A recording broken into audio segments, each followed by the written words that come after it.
You ask Tiger to solve. This deals with linear equations with one unknown.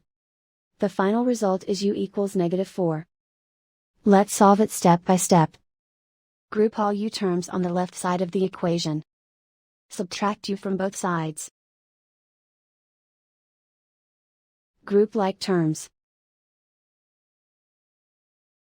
Simplify the arithmetic.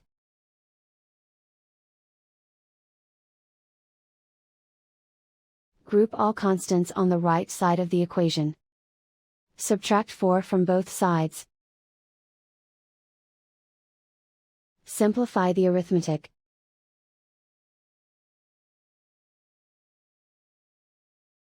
And so the final result is u equals -4.